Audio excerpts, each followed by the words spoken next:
Hello students, आप सभी का स्वागत है। तो बच्चों, आज के इस वीडियो में हम सीबीएसई की तरफ से जो सैम्पल पेपर निकाली गई है 2023 बोर्ड एग्जामिनेशंस के लिए, तो क्लास 10th मैथमेटिक्स स्टैंडर्ड के अभी हम सैम्पल क्वेश्चन पेपर को सॉल्व करने के लिए सीख रहे हैं। आगे के वीडियोज़ में हम बेसिक मैथ्स और दूसरे सभी सब्जेक्ट्स जो हमारे हैं उनके भी सॉल्यूशंस को भी इसी तरह से हम डिटेल में सारे सॉल्यूशंस को समझेंगे। तो आप चैनल को सब्सक्राइब करके रखिए। चलिए सभी क्वेश्चंस को अभी हम समझते हैं। सो यहाँ पे क्वेश्चन नंबर 1 दिया गया है कि let a and b be two positive integers. यहाँ पे दो ए और बी क्या है, पॉजिटिव इंटीजर्स है, जिसमें ए का वैल्यू यहाँ पे दे दिया गया है, देन यहाँ पे बी का वैल्यू दिया गया है और बोला गया है कि पी और क्यू क्या है, प्राइम नंबर्स हैं। तो एचसीएफ यहाँ पे दे दिया गया है ए बी का पी का पावर एम और क्यू का पावर एन, और एलसीएम दिया गया है यहाँ पे पी का पावर आर और क्यू का पावर एस।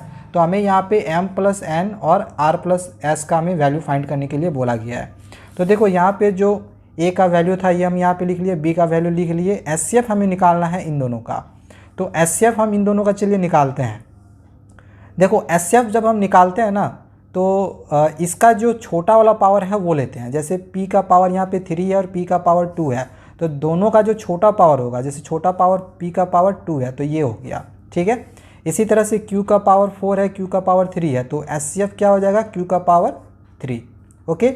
अब इसी तरह से हम एलसीएम निकालते हैं, तो एलसीएम लिखेंगे ए बी, ओके। तो एलसीएम का यहाँ पे देखो दिया गया है वैल्यू पी का पावर आर और क्यू का पावर एस, तो हम यहाँ पे पी का पावर आर और क्यू का पावर एस लिख दिए।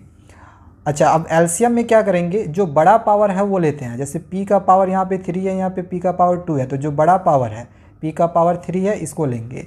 इसी तरह से क्यू का पावर 4 है तो ये ले लेंगे इस तरह से, ठीक है। अब देखो यहाँ पे जो m का वैल्यू है वो 2 हो जाएगा, n का वैल्यू यहाँ पे देखो 3 हो जाएगा।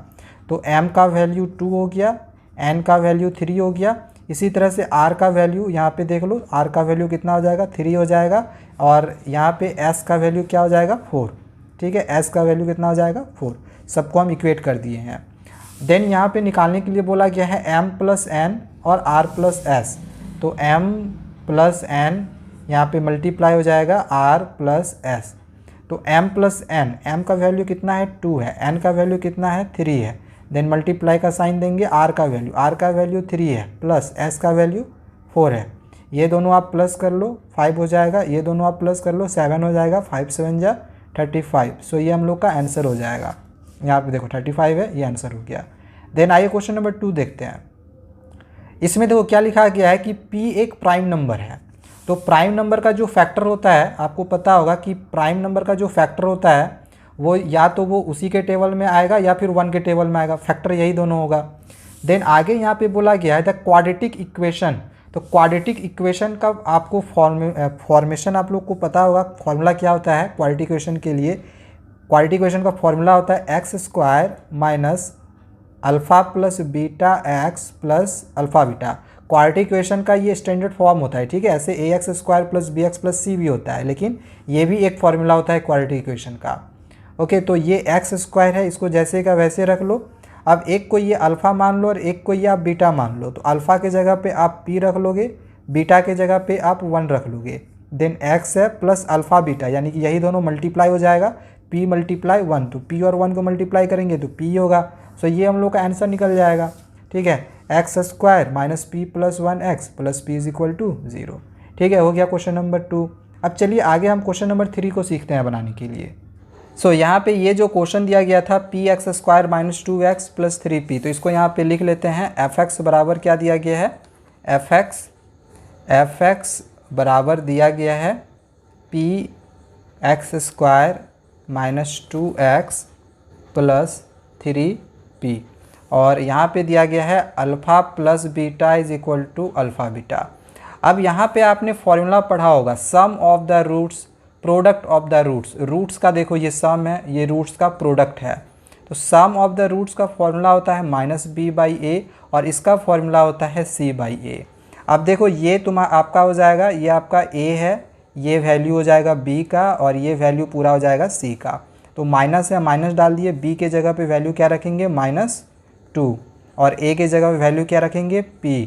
इसी तरह से इधर आ जाओ, यहाँ पे c है, c के जगह पे वैल्यू क्या रखेंगे, 3p, और फिर यहाँ पे a है, a की जगह पे वैल्यू क्या रखेंगे, p, ठीक है, इस तरह से हो जाएगा। देन यहाँ पे ये p और p कैंसिल हो जाएगा, तो यहाँ पे क्या हो जाएगा, ये तो माइनस माइनस ये प्लस हो जाएगा, और नीचे p है इसको रहने देंगे, यहाँ पे 3 हो गया। तो इस तरह से ये क्या आंसर क्या हो जाएगा, p का वैल्यू 2/3, p का वैल्यू आंसर कितना हो जाएगा 2/3। सो ये हम लोग का राइट आंसर हो जाएगा। ठीक है, क्रॉस मल्टीप्लिकेशन कर दिए, 1 2 जा ऐसे हो जाएगा, ये 2 1 जा 2 हो गया, ये हो गया 3p, देन 3 नीचे आ जाएगा, तो वही p का वैल्यू 2/3 हो जाएगा। सो यही वाला देखो आपका आंसर दिया होगा, p का वैल्यू 2/3, देखो ये वाला आंसर आपका हो जाएगा। सो ये वाला क्वेश्चन हो गया। अब चलिए आगे क्वेश्चन नंबर 4 को देखते हैं बनाने के लिए। सो यहाँ पर क्वेश्चन नंबर 4 में एक इक्वेशन यहाँ पर दिया गया है और एक इक्वेशन यहाँ पे दिया गया है, और बोला गया है कि ये दोनों जो इक्वेशन है ये इनकंसिस्टेंट है। तो इनकंसिस्टेंट के लिए आपको फॉर्मूला याद रखना होगा, linear equation in two variables वाला। एक होता है कंसिस्टेंट, एक होता है इनकंसिस्टेंट। तो इनकंसिस्टेंट का फॉर्मूला क्या होता है, a1/a2 is equal to b1/b2 is not equal to c1/c2। ठीक है, वो वाला फॉर्मूला हम पुट करेंगे, देन k का वैल्यू हम फाइंड कर लेंगे। ठीक है, तो देखो ये वाला जो फर्स्ट वाला इक्वेशन था इसको हमने यहाँ पे लिखा हुआ है, तो हम इस 1 को इधर कर दिए, तो ये प्लस में है तो इधर आया, तो ये माइनस में हो गया। ठीक है, तो ये हम लोग का ये इक्वेशन 1 आया है। देन ये सेकेंड वाला इक्वेशन था, अब इसमें ये भी इक्वल टू के इधर ये वाला जो टर्म था इसको हमने इधर कर दिया पूरा, तो ये पूरा प्लस में था। ठीक है, इसको माइनस में ले लिए हैं, इसको ब्रैकेट में लिए हुए हैं। देन वही है कि k का वैल्यू हमें फाइंड करना है। अब देखो इनकंसिस्टेंट के लिए क्या होता है, फॉर इनकंसिस्टेंट यहाँ इस तरह से लिख लेना, फॉर इनकंसिस्टेंट।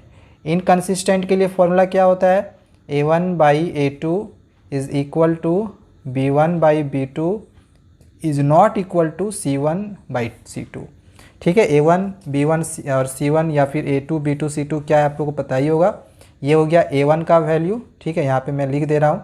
ये हो गया x का जो कॉफिशिएंट है a1 का वैल्यू, देन y का जो कॉफिशिएंट है कुछ नहीं है, दैट मीन्स कि 1 है। ठीक है, ये हो जाएगा b1 का वैल्यू, और ये जो -1 है ये c1 का वैल्यू।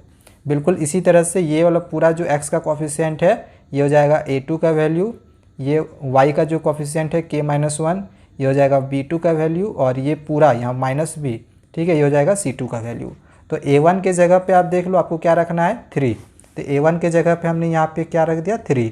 देन a2 के जगह पे यहाँ पे क्या दिया गया है 2k-1 is equal to b1। अब b1 के जगह पे यहाँ पे वैल्यू देख लो 1 है, तो b1 के जगह पे हम यहाँ पे 1 पुट करेंगे। देन b2 के जगह पे यहाँ पे देखो k-1 है, तो यहाँ पे हमने k-1 रखा is not equal to c1/c2। तो c1 का वैल्यू यहाँ पे देखो -1 है, ठीक है, पूरा लेंगे -1, तो c1 के जगह पे यहाँ पे हमने -1 रख दिया, और c2 के जगह पे -2k+1। ठीक है, तो यहाँ पे हम -2k+1 इस तरह से लिख लिए, ये माइनस और माइनस कैंसिल हो गया। अब देखो यहाँ पे हम क्या करेंगे, पहले हम इन दोनों को लेके सॉल्व कर लेते हैं।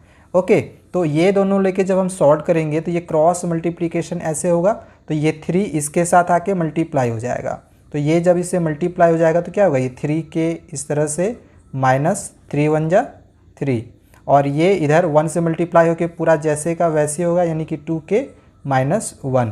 तो इस तरह से ये 3k हो जाएगा, और ये 2k इक्वल टू का इधर आके -2k हो जाएगा, और 3 इधर आ जाएगा, तो ये -1 राइट हैंड साइड आ जाएगा लेफ्ट हैंड साइड से, तो ये माइनस जो है वो प्लस में हो जाएगा। ओके, अब इसको आप घटा दो, तो 3k में अगर 2k घटाएंगे तो सिर्फ k बच जाएगा, माइनस प्लस माइनस हो जाएगा, 3 में घटाएंगे तो 2 हो जाएगा।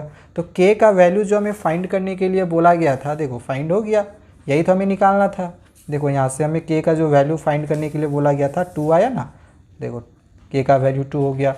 अब चलिए आगे हम इस वाले क्वेश्चन को सीखते हैं बनाने के लिए।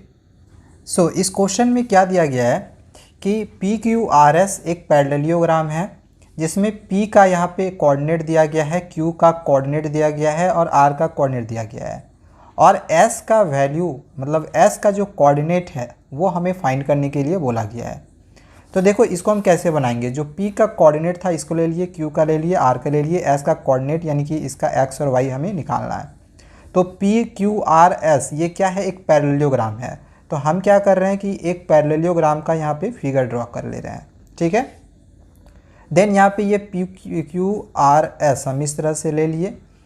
अब P का जो कोऑर्डिनेट है 3 और 4 इसको हम यहाँ पे लिख लिए। देन Q का जो कोऑर्डिनेट है -2 और 3 इसको हम यहाँ पे लिख लिए। आर का जो कोऑर्डिनेट है -3 और -2 इसको हम यहाँ पे लिख लिए, और एस का कोऑर्डिनेट हमें निकालना है तो एक्स वाई ले लिए। ठीक है, अब देखो इसका जो डायगोनल होगा और इसका जो ये वाला डायगोनल है ये क्या करेगा, आपस में एक दूसरे से यहाँ पे इंटरसेक्ट करेगा। तो ये वाला जो पॉइंट मिला, चलो इसको हम एम ले लेते हैं, तो मिड पॉइंट ये एम हो गया। तो इसका यहाँ पे जो ये मिड पॉइंट हो गया और इसका यहाँ पे मिड पॉइंट हो गया, तो दोनों का जो मिड पॉइंट होगा वो क्या होगा, इक्वल होगा। यानी mid point of P R is equal to mid point of S Q. तो हमें क्या करना है कि मिड पॉइंट निकालना है। ये आप कोऑर्डिनेट ज्योमेट्री में पढ़ोगे तो उस टाइम आप पढ़ोगे मिड पॉइंट थ्योरम, तो उसमें आप लोगों को पता चल जाएगा कि जो x का यहाँ पे जो वैल्यू है, जैसे p में ये x का वैल्यू है, ये y का वैल्यू है, इसी तरह से ये r में x का वैल्यू है, ये y का वैल्यू है। तो x x वाला को जोड़ देंगे और y y वाले को जोड़ देंगे। ठीक है, तो डायरेक्टली इसमें हम क्या लिखेंगे, इस तरह से mid point of P R. ठीक है, P R is equal to mid point of S Q. इसी तरह से इधर लिखेंगे mid point of S Q. Okay, अब इसके बाद इसका मिड पॉइंट निकालेंगे, तो एक्स एक्स वाला को प्लस करेंगे, 3 प्लस फिर -3 है तो ये हो गया बाई 2 करेंगे। ओके, देन ये वाला प्लस होगा y वाला, 4 प्लस -2, 4 प्लस -2 बाई 2। इसको इस तरह से आप ब्रैकेट में ले लो। बिल्कुल इसी तरह से ये दोनों प्लस करेंगे। ठीक है, तो x प्लस -2 बाई 2 और नीचे हो जाएगा y plus 3 by 2, y plus 3 by 2। Okay, हमने यहाँ पे मिड पॉइंट थ्योरम से इस तरह करके यहाँ पे इस तरह का वैल्यू निकाल लिया है। अब ये 3 प्लस माइनस -3 बाई 2 हो जाएगा। देन यहाँ पे 4 प्लस माइनस -2 बाई 2 हो जाएगा। इधर x प्लस -2 बाई 2 हो जाएगा और यहाँ पे क्या हो जाएगा, y प्लस 3 बाई 2। ओके, अब यहाँ पे 3 में 3 घटाएंगे तो 0 हो जाएगा, यानी 0 बाई 2। 4 में 2 घटाएंगे तो 2 हो जाएगा। इसको आप काट सकते हो इस तरह से, और यहाँ पे तो ये ऐसे रह जाएगा, इसमें तो कोई चेंजिंग होगा नहीं, प्लस माइनस इसको हम नहीं कर सकते हैं। ओके, ऐसे रह जाएगा ये। ओके, तो यहाँ पे 0/2 का वैल्यू का कहने का क्या मतलब हो गया, 0, और यहाँ पे बच गया 1, और इधर क्या बच गया, x - 2/2 और y प्लस 3/2। अब हमें यहाँ पे क्या करना है, इक्वेट करना है। x वाला जो कोऑर्डिनेट है इसको हम एक साथ लेंगे, तो x - 2/2 बराबर 0 ले लेंगे। तो इस तरह से x - 2 क्या हो जाएगा, 2 0 0, यहाँ पे 0 हो जाएगा। तो x का वैल्यू कितना निकल गया, x का वैल्यू 2 निकल गया। इसी तरह से y वाला हम लेंगे, तो y प्लस 3/2 ले लेंगे। इस तरह से y प्लस 3/2 बराबर 1। तो इसको क्रॉस मल्टीप्लिकेशन कर लो, 2 यहाँ पे आ जाएगा, 2 1 2, यानी कि y plus 3 is equal to 2। तो y प्लस 3 बराबर 2 हो गया। तो y का वैल्यू कितना हो जाएगा, 2 - 3, प्लस में इधर आ गया तो माइनस हो जाएगा, तो इसका वैल्यू -1 हो जाएगा। सो देखो x और y का वैल्यू निकल गया ना। तो जो हमें कोऑर्डिनेट निकालना था x और y, यहाँ पे जो कोऑर्डिनेट हमें निकालना था x और y, तो x का जो वैल्यू हम निकाले वो 2 निकाले।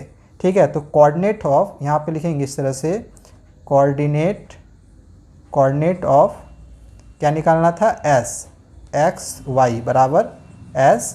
x का जगह पे कितना निकले थे हम, x के जगह पे हम 2 निकाले थे, और y की जगह कितना निकाले थे, -1। सो s 2 - 1 ये आंसर हो जाएगा। ठीक है, यहाँ पे देख लो s 2 - 1 कहाँ पे है, तो देख लो ये C नंबर है, ये हम लोग का राइट आंसर हो जाएगा। ओके, सो ये वाला क्वेश्चन हो गया। अब चलो इस क्वेश्चन को बनाने के लिए अब हम सीखते हैं। सो क्वेश्चन नंबर 6 में यहाँ पे 2 ट्रायंगल दिए गए हैं जो कि सिमिलर हैं, और AM और PN 2 एल्टीट्यूड्स हैं, ट्रायंगल ABC और PQR का। यानी कि ट्रायंगल ABC का जो एल्टीट्यूड है वो AM है, और ट्रायंगल PQR का जो एल्टीट्यूड है वो PN है। तो यहाँ पे ये दोनों, यहाँ पे जो 2 ट्रायंगल दिए गए हैं, इनका जो साइड का रेशियो का स्क्वायर है वो दिया गया है। देन यहाँ पे ये जो एल्टीट्यूड दिए गए थे, इन दोनों ही एल्टीट्यूड के रेशियो का वैल्यू हमें फाइंड करने के लिए बोला गया है। तो इसको बनाने के लिए आपको एक थ्योरम पता होना चाहिए कि the ratio of the areas of 2 similar triangles is equal to the ratio of the squares of their corresponding sides and their corresponding altitudes. होता क्या है कि कोई भी 2 ट्रायंगल का, अगर कोई भी 2 ट्रायंगल अगर सिमिलर हो, जैसे ये ट्रायंगल और ये ट्रायंगल अगर ये सिमिलर है, तो इसका साइड का जो स्क्वायर होगा और एल्टीट्यूड का जो स्क्वायर होगा, दोनों का स्क्वायर इक्वल होगा, और इसका एरिया का भी रेशियो के इसके साइड के स्क्वायर के इक्वल होगा, एल्टीट्यूड के भी स्क्वायर के इक्वल होगा। कहने का क्या मतलब हो गया, जैसे अगर मान के चलो कि ट्रायंगल ए बी सी और ट्रायंगल पी क्यू आर है, तो थ्योरम के अनुसार इसका जितना भी कॉरस्पॉन्डिंग साइड्स होगा, कॉरस्पॉन्डिंग साइड्स कहने का मतलब क्या हो गया, जैसे A B by P Q, B C by Q R, या फिर A C by P R, तो इसका ट्रायंगल का area of triangle A B C by area of triangle P Q R का जो वैल्यू होगा कुछ इस तरह से हो जाएगा, A B square by P Q square, जो साइड है ना उसका स्क्वायर के इक्वल होगा। ठीक है, या फिर ये इसके भी बराबर हो सकता है, B C square by Q R square, या फिर A C square by P R square. ठीक है, और साथ ही साथ एल्टीट्यूड के साथ भी ये इक्वल होता है, मतलब एल्टीट्यूड के स्क्वायर के भी इक्वल होता है। ठीक है, तो एल्टीट्यूड अगर इसमें दिया गया है ए एम और पी एन, तो इसके भी स्क्वायर के साइड के इक्वल होगा। ठीक है, तो इसमें अगर दिया गया है ए एम और पी एन, तो इसका भी स्क्वायर के इक्वल होगा। ठीक है, यानी साइड का स्क्वायर, एल्टीट्यूड का स्क्वायर, ये सब इक्वल होंगे। अब देखो यहाँ क्वेश्चन में क्या दिया गया था, A B square ratio P Q square, यानी ये वाला दिया गया था। ठीक है, इसमें भी स्क्वायर होगा ना, A B square by P Q square, तो इसको हम यहाँ पे लिख लेते हैं, अब A B square by P Q square. तो ये सारा तो इक्वल है, तो हम इसको इसके इक्वल कर सकते हैं ना, यानी कि ए एम का स्क्वायर बाई पी, सॉरी यहाँ पे एन होगा, पी एन का स्क्वायर। ठीक है, अब इसका जो वैल्यू है ये क्वेश्चन में हम लोग का यहाँ पे दे दिया गया है 4:9, तो इसके जगह पे हम 4:9 लिख सकते हैं। ठीक है, और यहाँ पे अगर ए एम का स्क्वायर दिया है और पी एन का स्क्वायर दिया गया है, तो स्क्वायर स्क्वायर रहने देंगे। अब देखो ये जो 4/9 है ना, ये 2 का स्क्वायर होता है और ये 3 का स्क्वायर होता है, तो इसको हम इस तरह से भी लिख सकते हैं, इस तरह से भी लिख सकते हैं, 2 का स्क्वायर और 3 का स्क्वायर। और A M by P N, इसमें भी दोनों में अगर स्क्वायर है तो इसको हम इस तरह से कर सकते हैं, ये स्क्वायर स्क्वायर हो जाएगा कैंसल, तो इस तरह से A M ratio P N का वैल्यू कितना हो जाएगा, 2:3, यही रेशियो में आ जाएगा। तो यही हम लोग का राइट आंसर हो जाएगा 2:3। देखो ये जो क्वेश्चन नंबर डी है, सॉरी ये ऑप्शन जो डी है, ये ऑप्शन डी हम लोग का राइट आंसर हो जाएगा। ठीक है, चलो 6 नंबर तक हमने कंप्लीट कर लिया है। नेक्स्ट आगे अब हम क्वेश्चन नंबर 7 को सीखते हैं बनाने के लिए। सो क्वेश्चन नंबर 7 में यहाँ पे दिया गया है x tan 60 degree cos 60 degree is equal to sin 60 degree into cot 60 degree. तो यहाँ से हमें ये जो x है इसका वैल्यू फाइंड करना है। सो इस क्वेश्चन को हमने यहाँ पे लिखा हुआ है। अब देखो ये जो x है इसको हम रहने देंगे, इसको तो कुछ करना है नहीं। tan 60 डिग्री का यहाँ पे हम वैल्यू लिखेंगे। tan 60 डिग्री का वैल्यू कितना होता है, √3। ओके, देन cos 60 डिग्री का वैल्यू यहाँ पे हमें लिखना है। cos 60 डिग्री बराबर कितना होता है, 1/2। इसके बाद sin 60 डिग्री का यहाँ पे वैल्यू लिखना है, इसका वैल्यू होता है √3/2। और cot 60 डिग्री का वैल्यू क्या होता है, तो अगर tan 60 का √3 होता है तो इसी का उल्टा कर दो, यानी रेसिप्रोकल कर दो, यानी कि 1/√3 इस तरह से। ओके, तो देखो ये √3 कैंसिल हो जाएगा, ये सब सारा यहाँ पे मल्टीप्लाई है, तो ये हो गया x √3 और नीचे 2 है, यानी कि x √3 और नीचे 2 हो गया, और ऊपर में कुछ नहीं बचा, 1 हो गया, नीचे में यहाँ पे 2 हो गया। नीचे नीचे भी कैंसिल होता है, चाहो तो इसको इस तरह से कैंसिल कर सकते हो, और नहीं भी करना है तो 2 को यहाँ पे करके 3 को यहाँ करके आप कैंसिल कर सकते थे। ठीक है, अब ये जो 3 है √3 ये नीचे आ जाएगा, तो x का वैल्यू कितना हो जाएगा, 1/√3। सो यही हम लोग का राइट आंसर हो जाएगा। लेकिन यहाँ पे देखो तो आंसर में कहीं पर भी इस तरह से 1/√3 नहीं लिखा हुआ है। आपको पता होना चाहिए कि 1/√3 किसका वैल्यू होता है, तो 1/√3 वैल्यू होता है cos 30 डिग्री का तो होता नहीं है, cos 30 डिग्री का √3/2 होता है। tan 30 डिग्री का वैल्यू होता है 1/√3। सो ये हम लोग का राइट आंसर हो जाएगा, क्योंकि 1/√3 किसके इक्वल है, tan 30 डिग्री के बराबर है। ठीक है, तो ये हम लोग का राइट आंसर हो जाएगा। बाकी sin 30 डिग्री का तो 1/2 होता है, cot 30 डिग्री का √3 होता है। ठीक है, सो ये ऑप्शन जो 2 नंबर था ये हम लोग का सही आंसर हो गया। अब चलिए आगे हम क्वेश्चन नंबर 8 को बनाने के लिए सीखते हैं। सो स्टूडेंट्स, क्वेश्चन नंबर 8 में दिया गया है कि if sin theta plus cos theta is equal to √2, तो हमें यहाँ पे वैल्यू फाइंड करने के लिए बोला गया है tan theta plus cot theta का। तो देखो इसको कैसे बनाएंगे, तो यहाँ पे ये जो sin theta plus cos theta है इसके वैल्यू को हमने यहाँ पे ले लिया है √2। हमें निकालना है tan theta plus cot theta, तो इसके लिए हम क्या करेंगे कि यहाँ पे ये वाला जो इक्वेशन है, आप यहाँ पे इसको इक्वेशन 1 मान सकते हो, इसका आप दोनों साइड में स्क्वायर कर दो, इधर भी LHS में भी और RHS में भी। तो इस तरह से हम लिख सकते हैं कि स्क्वायरिंग बोथ साइड्स, दोनों साइड स्क्वायर कर रहे हैं, तो इधर स्क्वायर करेंगे तो ये कितना हो जाएगा, sine theta plus cos theta का होल स्क्वायर, और इधर स्क्वायर करेंगे तो इस तरह से √2 का स्क्वायर हो जाएगा। अब इसको a प्लस बी का होल स्क्वायर में आप इसको ब्रेक कर लो, तो a का स्क्वायर यानी कि sign square theta plus b का स्क्वायर यानी कि cos square theta plus 2ab यानी कि 2 sine theta into cos theta. Okay, और √2 का स्क्वायर कितना हो जाएगा, 2 √2 मल्टीप्लाई होकर 2 हो जाता है, रूट हट जाता है। अब इसका जो फॉर्मूला होता है sine square theta plus cos square theta का, वो होता है 1। ट्रिगोनोमेट्री अगर आपने पढ़ा होगा तो ये आपको पता होगा। देन यहाँ पे ये जो 2 sine theta into cos theta बचा, इसको रहने दिए, इधर 2 रहने दिए। अब ये 1 जो है इस साइड आ जाएगा, तो यहाँ से ये क्या बच गया, 2 sine theta into cos theta, और ये इधर 1 आ जाएगा, तो 2 यहाँ पे इधर आ गया, तो ये प्लस में है तो ये माइनस में हो गया।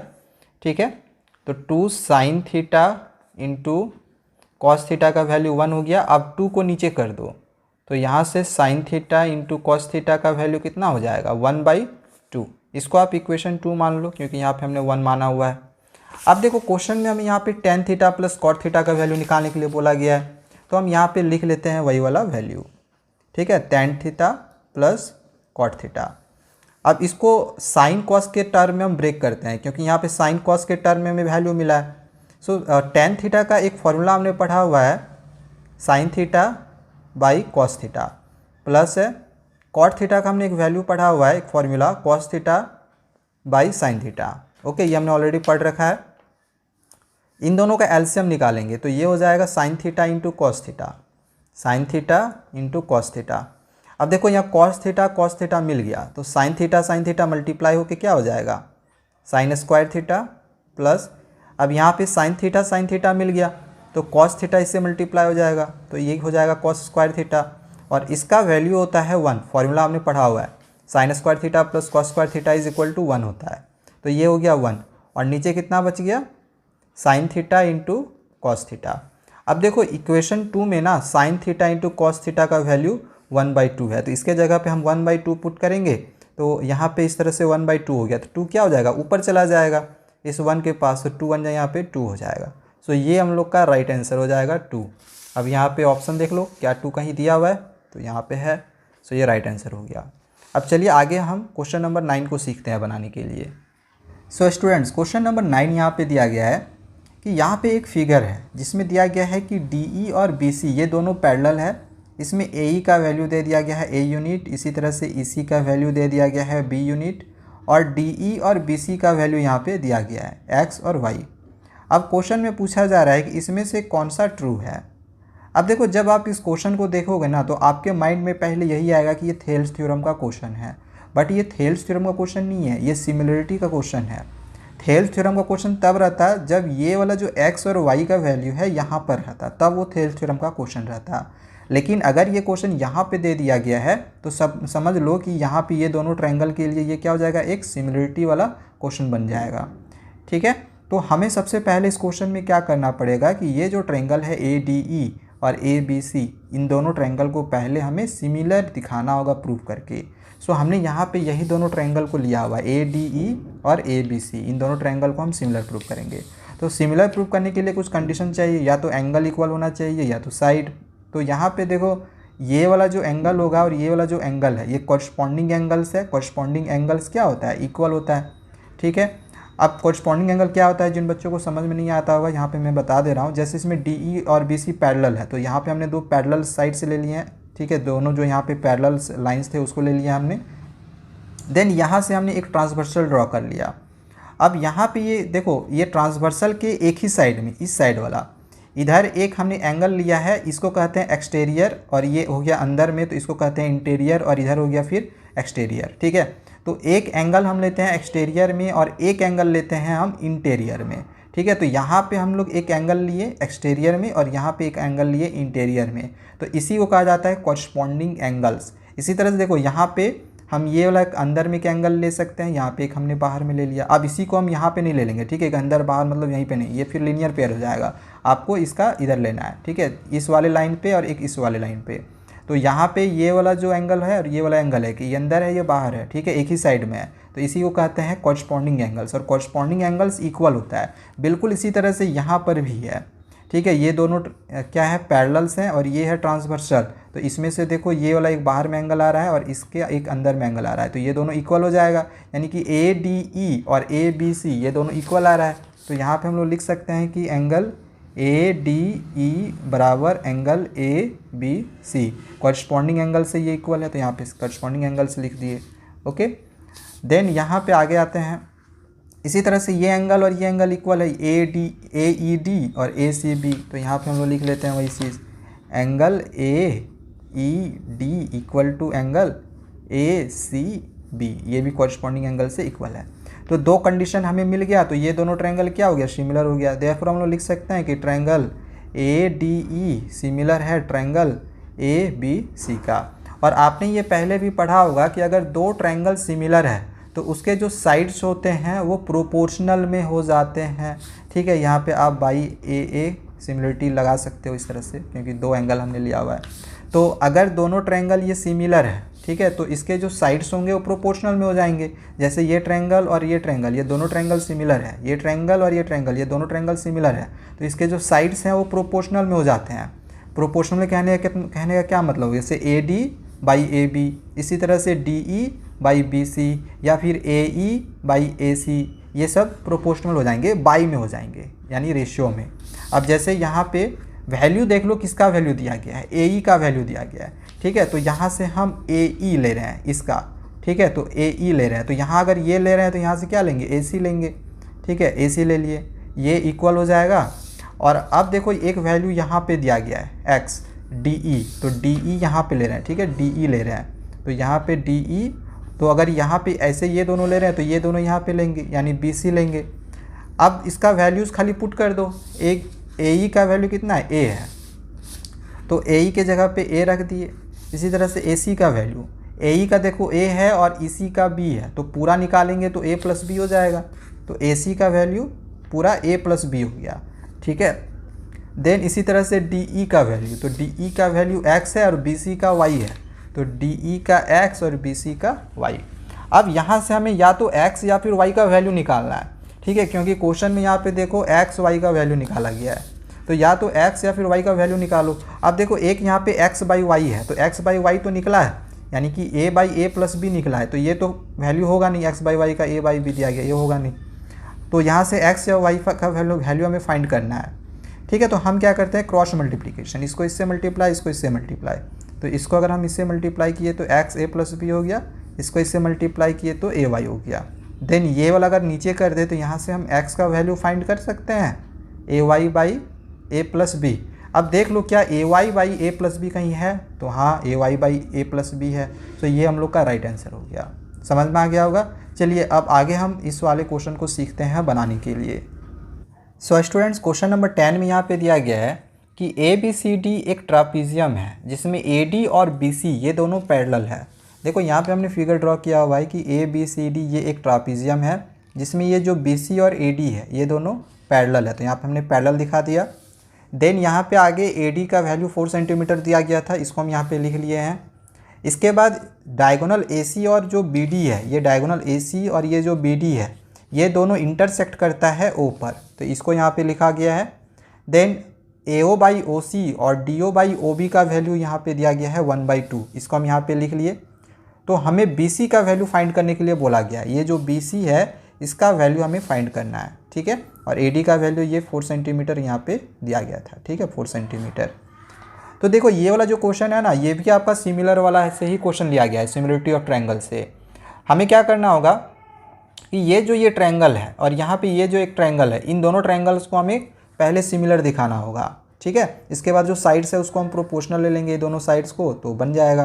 तो ये दोनों सिमिलर दिखाने के लिए हम इन दोनों ट्रायंगल को ले लिए BOC और AOD, जिसमें से एक देखो यहाँ पे गिवन दे दिया गया है कि AO by OC is equal to है DO बाई BO। ठीक है, ये तो यहाँ पे गिवन दिया गया है। ठीक है, गिवन यहाँ पे दिया गया है। और दूसरा हम क्या लेंगे, तो देखो ये वाला ट्रायंगल में ये एंगल और इस वाले ट्रायंगल में ये एंगल, ये दोनों एंगल क्या है, वर्टिकली अपोजिट एंगल से इक्वल है। तो यहाँ पे हम लिख सकते हैं कि angle BOC equal to angle AOD, ये दोनों वर्टिकली अपोजिट एंगल से इक्वल है। तो कंडीशन मिल गया, दो साइड्स मिल गया, एक एंगल मिल गया। ठीक है, तो इस वजह से हम लोग लिख सकते हैं कि ट्रायंगल BOC ये सिमिलर है ट्रायंगल AOD के। तो बाई SAS से ये सिमिलर हम दिखा दिए। अब जब सिमिलर दिखा देंगे तो साइड्स क्या हो जाएगा, प्रोपोर्शनल हो जाएगा। तो इस वाले ट्रायंगल का जो एक साइड है, मान के चलो OB लिए, तो OB का इस वाले ट्रायंगल से हम क्या लेंगे, OD के प्रोपोर्शनल ले लेंगे, यानी कि OB बाई OD। तो यहाँ पे इस तरह से हम लिख सकते हैं OB by OD is equal to हो जाएगा। अब इस वाले ट्रायंगल का अगर हम एक साइड ये ले रहे हैं BC, तो इस वाले ट्रायंगल में क्या लेंगे, AD। ऐसे भी आप देख सकते हो BC ले रहे हैं तो AD लेंगे। ठीक है, तो यहाँ पे ये BC और AD हो जाएगा, AD। ठीक है, अब चलो OB बाई OD का जो वैल्यू है यहाँ पे देखते हैं। OB बाई OD का जो वैल्यू है वो दिया गया है 1/2। देखो यहाँ पे ना उल्टा है, DO बाई OB है, तो इसको हम उल्टा कर देते हैं, 2/1 कर देते हैं इस तरह से। Okay, then BC by AD, BC का वैल्यू हमें निकालने के लिए बोला गया था, तो ये हम यहाँ पे इसको क्या कर रहे हैं, BC इस तरह से रहने देते हैं। और AD का जो वैल्यू है वो 4 सेंटीमीटर दिया गया है, तो हम यहाँ पे 4 सेंटीमीटर लिख लेते हैं इस तरह से। अब इसको क्रॉस मल्टीप्लिकेशन कर दो, ये क्या हो जाएगा, 2 4 जा 8, तो BC का वैल्यू कितना हो जाएगा, 8 सेंटीमीटर। सो यही हम लोग का आंसर निकल जाएगा। तो चलो ये क्वेश्चन हो गया है कंप्लीट। अब आगे हम समझते हैं क्वेश्चन नंबर 11 को। सो क्वेश्चन नंबर 11 दिया गया है कि if two tangents inclined at an angle of 60 degree are drawn to a circle of radius 3 centimetre, then the length of each tangent is equal to. Question में क्या पूछा गया है कि एक सर्किल है। ठीक है, सपोज कर लो कि ये एक सर्किल है, तो इस सर्किल में दो टेंजेंट ड्रॉ करने हैं। तो यहाँ से हमने एक टेंजेंट ऐसे ड्रॉ किया, यहाँ से हमने एक टेंजेंट इस तरह से ड्रॉ किया, और इन दोनों टेंजेंट के बीच का जो इंक्लाइंड एंगल है वो 60 डिग्री दिया गया है। ये वाला जो एंगल है पूरा ये 60 डिग्री है, और रेडियस दिया गया है यहाँ से यहाँ तक का जो वैल्यू है वो 3 सेंटीमीटर है। तो हमें फाइंड करने के लिए बोला गया है कि ये दोनों जो टेंजेंट है, इन दोनों टेंजेंट का लेंथ क्या होगा, ये हमें फाइंड करने के लिए बोला गया है। ठीक है, देखो वही वाला फिगर हमने यहाँ पे बनाया हुआ है। तो आपको पता होगा कि टेंजेंट्स जो होते हैं वो आपस में इक्वल होते हैं। ठीक है, अगर हम किसी एक पॉइंट से अगर हम टेंजेंट ड्रॉ करते हैं तो वो दोनों ही टेंजेंट क्या होता है, इक्वल होता है, यानी कि PA और PB क्या होता है, इक्वल होता है। तो यहाँ पे हम लिख सकते हैं इस तरह से PA is equal to PB, ये दोनों इक्वल हो गया। अब ये क्या है, रेडियस है, रेडियस का वैल्यू यहाँ पे दिया गया था, रेडियस का वैल्यू यहाँ पे 3 सेंटीमीटर दिया गया है। तो इसको हम यहाँ पे इस तरह से 3 सेंटीमीटर लिख देते हैं, दोनों 3 सेंटीमीटर होगा ना, ये भी रेडियस है, ये भी रेडियस है। और हाँ, जहाँ पे ये टेंजेंट मीट करता है रेडियस के साथ, ठीक है, रेडियस जहाँ पे इस सर्किल पे के लाइन पे टच करता है, यहाँ पे जो एंगल बनाता है वो 90 डिग्री का बनाता है। और 90 डिग्री के ठीक सामने वाला जो साइड होता है वो होता है हाइपोटेनियस। ठीक है, तो बाकी दोनों जो साइड बन जाएगा वो क्या हो जाएगा, एक तो या परपेंडिकुलर हो जाएगा और एक बेस हो जाएगा। चाहे आप इसको बेस इसको परपेंडिकुलर ले सकते हो, उससे कोई दिक्कत नहीं है। ओके, तो हमें फाइंड करने के लिए क्या बोला गया था, इस PA का वैल्यू और PB का वैल्यू, दोनों टेंजेंट के लेंथ का जो वैल्यू है वो हमें फाइंड करना है। तो इसको हम कैसे फाइंड कर सकते हैं, अब देखो हम क्या करेंगे कि ये पूरा एंगल 60 डिग्री दिया गया है। ठीक है, पूरा एंगल 60 डिग्री दिया गया है। तो पहले हम ये वाला एंगल निकाल लेते हैं और ये वाला एंगल। तो ये कैसे निकलेगा, अगर PA और PB बराबर है तो एंगल A एंगल B बराबर हो जाएगा। ठीक है, अगर PA और PB बराबर है तो एंगल APB और अगर PA और PB बराबर है तो एंगल APO, ठीक है, इसको अगर O नाम ले ले तो APO और BPO ये दोनों क्या हो जाएगा, बराबर हो जाएगा, और 60 डिग्री का हाफ भी हो जाएगा। ओके, सो इस वजह से यहाँ पे हम लोग लिख सकते हैं कि angle APO is equal to angle BPO is equal to 1/2 multiply 60 degree. इसको कैंसिल कर दो, कितना निकल जाएगा, 30 डिग्री। तो इस तरह से ये भी 30 डिग्री निकल गया, ये भी 30 डिग्री निकल गया। अब हमें निकालना है ये वाला वैल्यू, इसका लेंथ निकालना है, और एक वैल्यू यहाँ पे दिया गया है 3 सेंटीमीटर, तो एक ले रहे हैं P और एक ले रहे हैं B, तो P बाई बी यानी कि AO बाई AP ले रहे हैं। चलो इसको लिख लेते हैं पहले, AO बाई AP, तो AO बाई AP यानी कि P बाई B, ठीक है, परपेंडिकुलर बाई बेस। ट्रिगोनोमेट्री अगर आपने पढ़ा होगा तो आपको फॉर्मूला पता होगा, परपेंडिकुलर बाई बेस किसका फॉर्मूला होता है, tan थीटा का, और थीटा के जगह पे जो एंगल यहाँ पे बन रहा है वो बन रहा है 30 डिग्री। सो यहाँ पे 30 डिग्री हो गया। अब AO का जो वैल्यू है 3 सेंटीमीटर, तो इसको हमने यहाँ पे लिख लिया। AP का वैल्यू यानी जो लेंथ है टेंजेंट का, ये हमें फाइंड करने के लिए बोला गया है, और tan 30 डिग्री का जो वैल्यू होता है वो कितना होता है, 1/√3। तो इस तरह से जो AP का वैल्यू निकल जाएगा तो कितना निकल जाएगा, 3√3, यही आंसर हो जाएगा। तो दोनों लेंथ जो टेंजेंट था दोनों लेंथ का वो कितना निकल जाएगा, 3√3, और ये हम लोग का आंसर हो जाएगा यहाँ पे कंप्लीट। सो यहाँ पे देख लो 3√3 कहाँ, ये वाला आंसर सही होगा। अब चलिए इस वाले क्वेश्चन को सीखते हैं बनाने के लिए। सो क्वेश्चन नंबर 12 में हमें एरिया ऑफ सर्किल निकालने के लिए बोला गया है, जिसमें यहाँ पे दिया गया है कि एक स्क्वायर के अंदर में सर्किल है, तो वो जो सर्किल है उसका हमें एरिया निकालना है, ठीक है, और उस स्क्वायर का जो साइड है वो दे दिया गया है 6 सेंटीमीटर। कहने का क्या मतलब है कि सपोज करो कि एक स्क्वायर है, इसके अंदर एक सर्किल है, इंस्क्राइब्ड है, यानी कि स्क्वायर के अंदर में एक सर्किल है, और इस स्क्वायर का जो यहाँ पे साइड है 6 सेंटीमीटर दिया गया है। तो ये जो सर्किल है इसका हमें एरिया फाइंड करने के लिए बोला गया है। ओके, तो देखो वही वाला फिगर हमने यहाँ पे ड्रॉ किया हुआ है, और यहाँ पे ये जो साइड है, सबका जो साइड का जो वैल्यू दिया गया है वो 6 सेंटीमीटर दिया गया है। तो पूरा अगर मान के चलो यहाँ से यहाँ तक का अगर 6 सेंटीमीटर है, तो यहाँ से यहाँ तक का ये भी 6 सेंटीमीटर होगा, और ये क्या है, सर्किल का क्या हो जाएगा, ये डायमीटर हो जाएगा, ठीक है, डायमीटर हो जाएगा 6 सेंटीमीटर। तो अगर हम रेडियस निकालेंगे तो 6/2 हो जाएगा, यानी कि 3 सेंटीमीटर हो जाएगा रेडियस, ठीक है। हमें सर्किल का एरिया निकालना है, तो हम डायरेक्टली क्या लिखेंगे, area of the circle. Formula क्या होता है एरिया ऑफ सर्किल का, πr²। तो पाई रहने देते हैं, क्योंकि पाई का वैल्यू यहाँ पे पुट करने के लिए नहीं बोला गया है, ठीक है। पाई का वैल्यू यहाँ पे दिया गया है आंसर में, और आर का जो वैल्यू है वो 3 है, तो 3 का स्क्वायर कर देंगे, 3 3 जा 9, 9 पाई, ठीक है, 9 पाई यही हम लोग का आंसर हो जाएगा। अब यहाँ पे देख लो 9 पाई कहाँ पे है, 9 पाई यहाँ पे है, सेंटीमीटर है, सेंटीमीटर स्क्वायर कर देंगे, क्यों, क्योंकि एरिया है, एरिया में स्क्वायर होता है, तो ये आंसर हो गया। सो ये हम लोग का राइट आंसर हो जाएगा। अब चलिए आगे क्वेश्चन नंबर 13 को सीखते हैं बनाने के लिए। सो क्वेश्चन नंबर 13 में यहाँ पे दिया गया है कि the sum of the length, breadth and height of cuboid. Cuboid का लेंथ, ब्रेड्थ और हाइट का जो सम है, तीनों का सम दिया गया है 6√3, यानी कि लेंथ, ब्रेड्थ, हाइट, इन तीनों का सम 6√3 दिया गया है।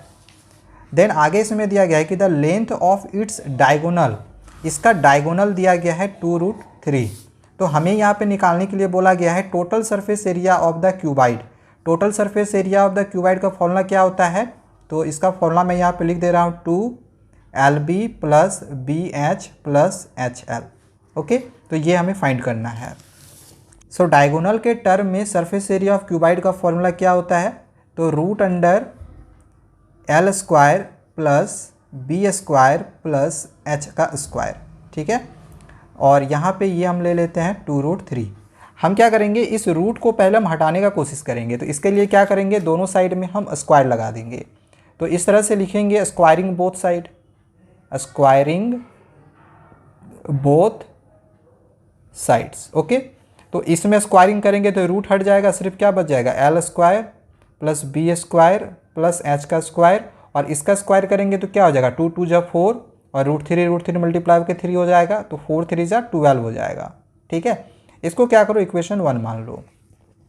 अब ये वाला जो यहाँ पे इक्वेशन दिया गया है, इसमें भी आप लोग को दोनों साइड स्क्वायरिंग करना है, ठीक है। तो इसमें भी उसी तरह से लिख लेना, स्क्वायरिंग बोथ साइड। तो इसका स्क्वायरिंग करेंगे तो L + B + H का होल स्क्वायर हो जाएगा, इस तरह से L + B + H का होल स्क्वायर, ठीक है। यहाँ पे इस तरह से नाव लिख देते हैं, और इधर अगर हम स्क्वायर करेंगे तो 6 6 जा 36, और √3 मल्टीप्लाई होकर 3 हो जाएगा, तो 36 3 जा 108 होगा। तो यहाँ पे ये 108 हो गया। ओके, अब आप लोग को यहाँ पे A + B + C ये वाला फॉर्मूला पे ये टूटेगा तो इसका जो फॉर्मूला है वो आपको याद होना चाहिए। तो a plus B plus C का जो फॉर्मूला होता है वो होता है A square plus B square plus C square, तो सी की जगह पे एच है तो एस का स्क्वायर, ठीक है, इस तरह से। देन इसके बाद होता है 2ab plus 2bc plus 2ac, ऐसे करके। तो तीनों में 2 आ रहा है तो हम क्या कर रहे हैं, 2 को कॉमन निकाल रहे हैं, ठीक है। तो अब यहाँ पे lb plus bh plus HL हो, यानी ab plus bc plus ca, ठीक है।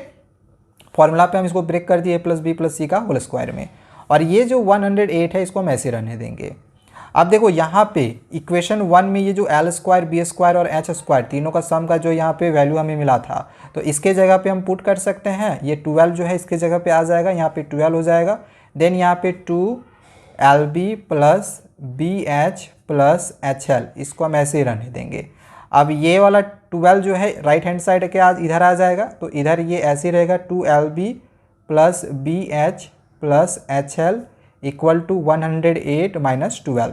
अब ये देखो फॉर्मूला अभी मैंने यहाँ पे लिख दिया था ना, ये जो फॉर्मूला है किसका होता है, total surface area of the cuboid का। तो यहाँ पे हम इसके जगह पे क्या लिखेंगे, total surface area of cuboid, ठीक है। इसका वैल्यू कितना हो जाएगा, 8 में 2 घटाएंगे तो 6 हो जाएगा, और 10 में 1 घटाएंगे तो 9 हो जाएगा, तो 96 आंसर हो जाएगा। यहाँ पे देख लो 96 कहाँ पे दिया गया है, तो ये ऑप्शन नंबर सी हम लोग का सही होगा। अब चलो आगे हम समझते हैं इस क्वेश्चन को, क्वेश्चन नंबर 14 को।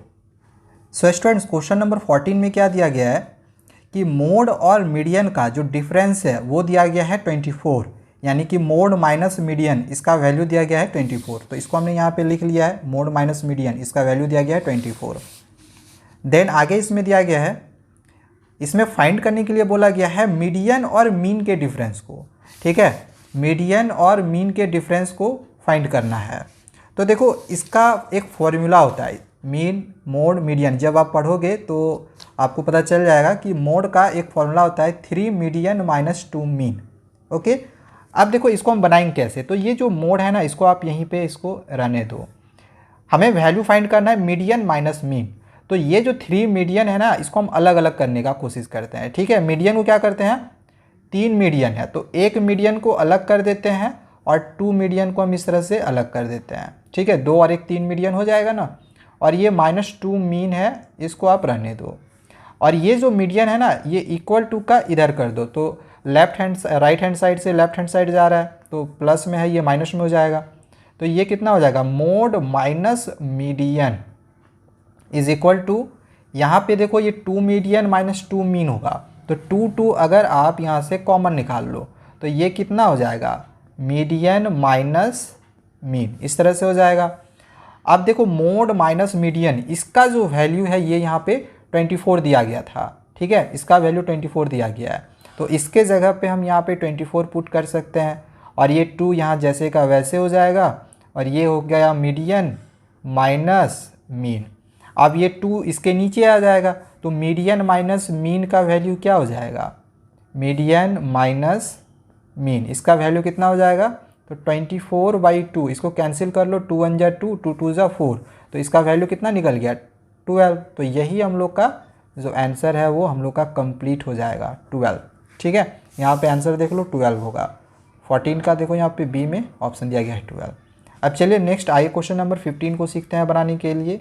सो स्टूडेंट्स क्वेश्चन नंबर 15 में यहाँ पे दिया गया है कि हमें यहाँ पे नंबर ऑफ रिवॉल्यूशंस निकालने हैं। जो व्हील है वो अगर मान के चलो जो व्हील है वो चल रहा हो सर्कुलर व्हील, तो वो कितने रिवॉल्यूशन करेगा जिसका रेडियस दिया गया है। उस व्हील का जो रेडियस है वो दिया गया है 0.25 मीटर, और वो जो व्हील है वो 11 किलोमीटर डिस्टेंस कवर करता है, ठीक है। अगर कोई एक व्हील है जो 11 किलोमीटर डिस्टेंस कवर करता है तो कितने रिवॉल्यूशन वो करेगा जिसका रेडियस अगर 0.25 मीटर दिया गया हो तो देखो इसके लिए हमें एक फॉर्मूला और याद रखना होगा। जब भी आप लोग को द नंबर ऑफ रिवॉल्यूशन निकालने के लिए बोला जाए तो इसका फॉर्मूला याद रखना कि जो टोटल डिस्टेंस होगा, ठीक है, टोटल डिस्टेंस होगा ऊपर में लिख लेना और नीचे सरकमफेरेंस निकाल लेना, ठीक है, सरकमफेरेंस।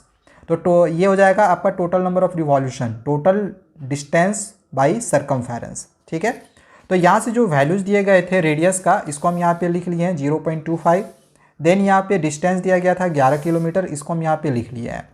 अब यहाँ पे यूनिट देखो, ये मीटर है, ये किलोमीटर है, तो किलोमीटर को हम मीटर में कन्वर्ट कर देते हैं। तो 1 किलोमीटर बराबर 100 मीटर होता है, ठीक है। तो 100 से मल्टीप्लाई कर दिए, मीटर में कन्वर्ट हो गया। अभी मैंने आप लोगों को क्या फॉर्मूला बताया, हमें निकालना है number of revolution, number of revolution. तो इसका फॉर्मूला याद रखना, टोटल डिस्टेंस, जितना भी डिस्टेंस कवर्ड करेगा, total distance by circumference, circumference, okay. अब यहाँ पे देखो टोटल डिस्टेंस कितना दिया गया है, तो 11,000 और सरकमफेरेंस का फॉर्मूला क्या होता है, 2πr, सरकमफेरेंस ऑफ सर्किल का फॉर्मूला 2πr होता है। यहाँ पे ये जो वैल्यू दिया गया है 11,000, इसको आप रहने दो, 2 रहने दो। पाई का जो वैल्यू है वो हमें 22/7 लेना है, ये शुरू में ही दिया गया है, ठीक है। जब आप सैम्पल पेपर को देखोगे तो ये शुरुआत में ही यहाँ पे लिख दिया गया है कि जो पाई का वैल्यू है वो आप लोग को 22/7 लेना है, ठीक है। तो यहाँ पे हम पाई का जो वैल्यू लेंगे वो 22/7 लेंगे। सो जो 7 है ये ऊपर चला जाएगा, इस जगह पे आ जाएगा, और आर का जो वैल्यू है वो 0.25 है, 0.25। तो पॉइंट को हटाएंगे तो पॉइंट के जगह पे 1 आएगा, 2 नंबर है तो 2 0 हो जाएगा, ठीक है, इस तरह से। अब इसको कैंसिल कर लेते हैं, ठीक है। तो 25 का टेबल में 100 कितने बार में आता है, 4 बार में आता है, और ये 2 2 जा 4 हो गया, फिर 2 से कैंसिल करेंगे तो 2 1 जा 1 जा, ये 11 1 जा 11 हो जाएगा, तो 7,000, तो नंबर ऑफ रिवॉल्यूशन कितना आ जाएगा, 7000। सो ये हम लोग का राइट आंसर हो जाएगा ऑप्शन डी। अब चलिए आगे हम क्वेश्चन नंबर 16 को सीखते हैं बनाने के लिए। सो स्टूडेंट्स, क्वेश्चन नंबर 16 में यहाँ पे दिया गया है कि क्लास इंटरवल यहाँ पे कुछ दे दिया गया है, और इस क्लास इंटरवल का यहाँ पे फ्रीक्वेंसी दे दिया गया है, ठीक है। तो क्वेश्चन में हमें यहाँ पे निकालने के लिए बोला गया है कि sum of lower limits of the median and modal class, जो मीडियन क्लास होगा और जो मॉडल क्लास होगा उसका जो लोअर लिमिट्स होगा, मीडियन क्लास का लोअर लिमिट और मॉडल क्लास का लोअर लिमिट, तो उन दोनों का सम करना है, ठीक है। अब देखो इसमें जैसे ये जो इंटरवल दिया गया है तो इसको बोलेंगे लोअर लिमिट, इसको बोलेंगे अपर लिमिट, इसी तरह से ये लोअर लिमिट, ये अपर लिमिट। तो सबसे पहले हमें मीडियन क्लास निकालना पड़ेगा, इसमें से मीडियन क्लास कौन सा है। तो मीडियन क्लास निकालने के लिए हम लोग को ना पहले CF निकालना पड़ता है। CF कैसे निकालते हैं, तो जैसे 10 जैसे का वैसे रहेगा, देन इस 10 में 15 को ऐड कर देंगे, ये हो जाएगा 25, फिर 15 ये जो 25 आया, 25 में 12 को ऐड करेंगे तो ये हो जाएगा 37, फिर ये 20 ऐड करेंगे तो हो जाएगा 57, फिर 9 ऐड करेंगे, मतलब सारा ऐड करते जाना है, तो ये हो जाएगा 66। और ये जो आता है ये n का वैल्यू निकलता है, ठीक है, n का वैल्यू हमें निकालना पड़ता है n/2, तो इसमें 2 कर देंगे तो ये 33 हो जाएगा। अब यहाँ पे हम देखेंगे कि 33 किस में आ रहा है, 33 किसके आसपास में है, तो ये 37 के करीब में है 33। सो ये जो थर्ड वाला है, यहाँ से 1 2 3 1 2 3 थर्ड वाला जो होगा तो ये वाला हो जाएगा मीडियन क्लास, ठीक है। तो इसका जो लोअर लिमिट है वो कितना हो गया, 10, तो इसका लोअर लिमिट हो गया 10, ओके। देन मॉडल क्लास का अगर हम लोअर लिमिट का बात करें तो मॉडल क्लास, पहले अगर हम बात करें कि मॉडल क्लास कौन सा होता है, तो डायरेक्टली इसमें क्या करना है, देखना है कि सबसे बड़ा नंबर कौन सा है, जो सबसे बड़ा नंबर होगा वही आपका मॉडल क्लास हो जाएगा, ठीक है। जैसे इसमें से जो सबसे बड़ा है वो 15 है, सॉरी 20 है, ठीक है, 15 से बड़ा 20 है, सबसे बड़ा नंबर 20 है, जो फ्रीक्वेंसी है सबसे बड़ा 20 है। तो 20 में जो लोअर लिमिट में है वो कितना है, 15, तो 15 को हम इसके साथ ऐड कर देंगे। लोअर लिमिट का सम देखो यहाँ पे, जो लोअर लिमिट का जो सम था, लोअर लिमिट का सम मीडियन क्लास का और मॉडल क्लास का, इन दोनों को हम सम करेंगे तो ये कितना हो जाएगा, 25। सो इस तरह से जो राइट आंसर हम लोग का निकलेगा यहाँ पे, ये ऑप्शन बी हो जाएगा 25, ओके। अब क्वेश्चन नंबर 17 में दिया गया है कि 2 डाइस आर रोल्ड साइमल्टेनियसली, यानी कि 2 डाइस को एक साथ रोल किया जा रहा है। तो क्वेश्चन में यहाँ पे निकालने के लिए बोला गया है कि what is the probability that 6 will come up at least once, यानी कम से कम जो 6 है वो एक बार तो आने ही चाहिए, 2 बार भी आ सकता है वो चलेगा, लेकिन कम से कम एक बार आना चाहिए। तो सबसे पहले आप लोग को जो प्रोबेबिलिटी वाला चैप्टर जब आप पढ़ लोगे या फिर अगर पढ़े होगे तो ये आप लोग को पता ही होगा कि जब 2 डाइस को हम रोल करते हैं तो उसके क्या क्या इवेंट होते हैं। तो देखो क्या क्या पॉसिबिलिटी है कि हो सकता है कि 1 1 आए, या फिर ऐसा हो सकता है 1 2 आए, तो हमें क्या लेना है, 6 वाला लेना है, ठीक है। तो हो सकता है कि जो प्रोबेबिलिटी होगा 6 वाला को अगर हम लेके चलेंगे, क्योंकि यहाँ पे बोला है कम से कम 1 6 होना चाहिए, तो हो सकता है कि 1 और 6 आ सकता है, ठीक है। और इसी तरह से अगर हम 1 2 1 2 2 2 3 2 4 इस तरह करके चलेंगे तो 2 6 तक जाएगा। देन इसी तरह से 3 6 तक जाएगा, फिर इसी तरह से 4 6 जाएगा, फिर 5 6 जाएगा, फिर 6 6 तक जाएगा, यहाँ तक हो जाएगा। और यहाँ पे कैसे फिर शुरुआत होगा, 6 1, फिर 6 2, फिर क्या होगा 6 3, फिर क्या होगा 6 4, फिर क्या होगा 6 5, इस तरह से होगा। तो इस तरह से यहाँ पे आप देख लो टोटल कितने इवेंट हो गए, 1 2 3 4 5 6 7 8 9 10 11, टोटल 11 हो गए। तो प्रोबेबिलिटी जब निकालते हैं तो जितने इवेंट होते हैं वो ऊपर होता है, और टोटल नंबर टोटल कितने होंगे, तो यहाँ पे 6 होगा, यहाँ पे 6 होगा, यहाँ पे 6 होगा, टोटल में 6 6 6 करके होते जाएंगे। तो इस तरह से 1 2 3 4 5 6 6 6 या 36, टोटल कितना हो जाएगा 36। तो ये हम लोग का राइट आंसर होगा, ये ऑप्शन नंबर सी 11/36। ओके, समझ में आ गया होगा। नेक्स्ट आगे बढ़ते हैं क्वेश्चन नंबर 18 में। अब देखो इसमें ना 5 10 बीटा का वैल्यू दे दिया गया है 4, तो इसमें हमें इसका वैल्यू फाइंड करने के लिए बोला गया है। तो इसमें देखो साइन बीटा और कॉस बीटा है, तो पहले हम साइन बीटा और कॉस बीटा हम इसे निकाल लेते हैं। तो टेन थीटा का फॉर्मूला आपने पढ़ा होगा, होता है p/b, तो ये हो गया 4/5। यहाँ से हम p का वैल्यू ले लेते हैं 4 और b का वैल्यू ले लेते हैं 5। ओके, इस तरह से। देन हम पहले यहाँ से h का वैल्यू फाइंड कर लेते हैं, यानी हाइपोटेनियस। तो इसका फॉर्मूला होता है परपेंडिकुलर स्क्वायर प्लस बेस का स्क्वायर। परपेंडिकुलर कितना दिया गया है 4, तो 4 का स्क्वायर प्लस 5 का स्क्वायर, 4 का स्क्वायर कितना होगा 16, और 25 का 5 का स्क्वायर हो जाएगा 25। तो इस तरह से यहाँ पे ये दोनों को जब हम ऐड करेंगे तो कितना हो जाएगा 41, ठीक है। अब इसके बाद क्या करेंगे, हमें यहाँ पे साइन बीटा और कॉस बीटा भी तो निकालना है, तो पहले हम साइन बीटा निकालेंगे। तो यहाँ पे इस तरह से लिखते हैं साइन बीटा, इसका फॉर्मूला होता है p/h। तो p का वैल्यू कितना है 4, h का वैल्यू अभी हमने निकाला, कितना निकाले हैं 21।